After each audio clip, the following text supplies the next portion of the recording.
नमस्कार, जय मिथिला। अहाँ सबके मैथिली परिवार में स्वागत अछि। आइ अहाँ सबके हंसराज के लिखल एकटा कविता जकर नाम अछि नारी। एहि कविता में नारी के अबलाक रूप में दर्शाओल गेल अछि। पुरुष प्रधान एहि समाज में युग युग सँ नारी अपन दोष समस्याक संग कोना तालमेल बैसाबऽ लेल विवश छथि तकर स्पष्ट एहि कविता में दर्शाओल गेल अछि।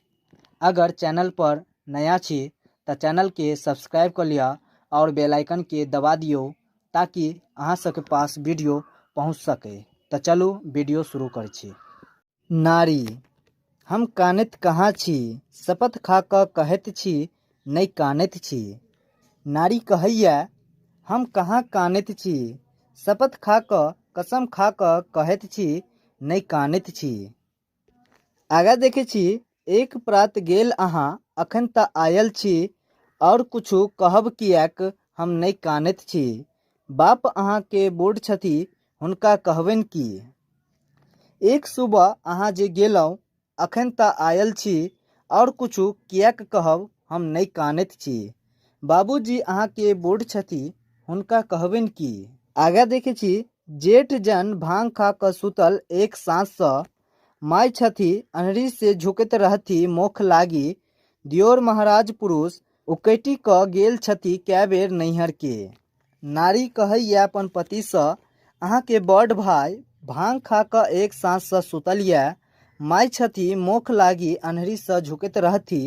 दियोर महाराज अहाँ के छोटका भाई कै बेर हमर नैहर के उल्टा सीधा कहि कऽ गेल छथि। आगा देखे छी, भनसा घर धुआं सँ भरि गेल, पतलो सब सधि गेल, टूटल अछि करछुल आ फूटल अछि लोहिया, बचल नहि घर में एको चुरुक पानी, हम तैं नोर सँ चिकस सानैत छी हम नहीं कानैत छी।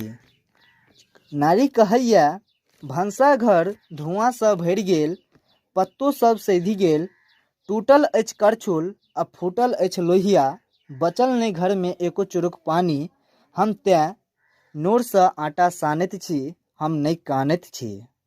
आइ अहाँ सबके नारी कविता के बारे में बतेलौं। आशा कर छी वीडियो अहाँ सबके अच्छा लागत। अच्छा लागे तो लाइक कर देबे। तो चलू आइ के लेल एतबे। धन्यवाद। जय मिथिला।